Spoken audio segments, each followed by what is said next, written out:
Our today's topic is measurement of radioactivity. Okay, here I am represent the important content related to measurement of radioactivity and how the ions are ionized in the chamber. We will be discuss now. Okay. Then what is the meaning of measurement of radioactivity? So friend, first of all we will discuss about this diagram. Now look, this is the gas chamber. Here is a cathode, here is the anode, means negative and positive charge electrode are present, and this is the current measuring device, isn't it? And here is the battery. Then this chamber is filled with a particular gas. It may be oxygen, nitrogen. Okay, and here the radioactive or radiation source is present.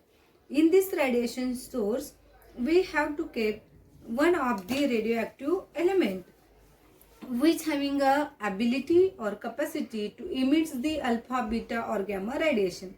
Suppose friends, the radioactive substance which can emit gamma radiation, which can interact with the gas, and there is no separation between the gas molecule. Okay, suppose there is a beta radiation or alpha radiation, then alpha particle is immediately strike with the gas molecule and to form the ion pairs like this, isn't it?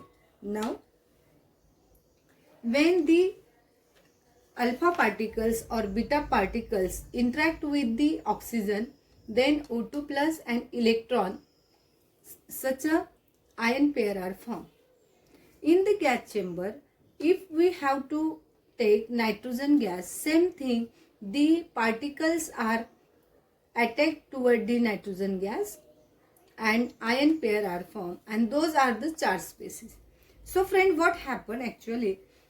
The positive charge spaces go toward the cathode and negatively charged spaces go toward the anode, isn't it? And therefore the circuit is completed, and when circuit is completed, the electron or current is moved from one electrode to the another electrode and circuit is completed. And how much amount of the current is prepared inside the current measuring device which can be measured, and this is the battery.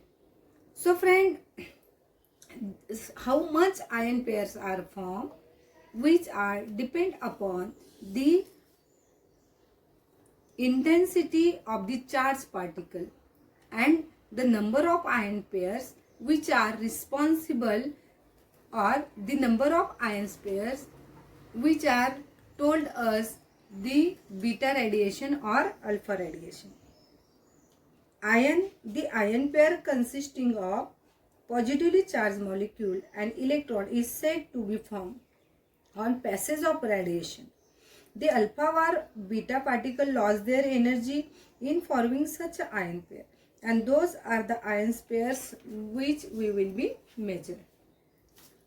So friend, if the ion pair exists as positively charged gas molecule and an electron is like this, on the average 30 electron volt of the energy is expected for such a type of the ion pair. If the energy of alpha particle is 5 mega electron volt, means if you find out there is a one positively charged gas molecule and one electron is present, this ion pair required 30 electron volt energy. But one alpha particle having a 5 mega electron volt energy, and therefore when we convert it, it will be get 1.5 into 10 raised to 5 electron volt. This much amount of the energy is present, and how much ion pair are formed, and that ion pair acquired how much amount of the energy, and on that basis which particle is evolved by the radioactive particle and how much amount of the energy is used by ion pairs, and on that basis we are measured the particle or radiation pattern of the radioactive substances. So friend, This study is done under the application of applied electric field. The positively charged molecule and electron move toward oppositely charged electrode as we discussed above, giving rise to electric current. The measurement of this current gives quantitative estimation of radioactivity. Three types of radiation detector utilize the ionization current so developed in quantitative measurement. They are ionization chamber, proportional counter and GM counter.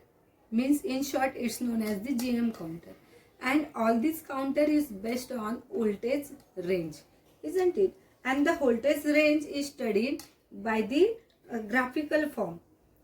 That graph is based on logarithm of pulse size versus the applied voltage, and that is very important for the exam, for the point of exam. So friend, in our next video we will be discuss about the graph which based on variation of log with applied voltage. Thank you very much.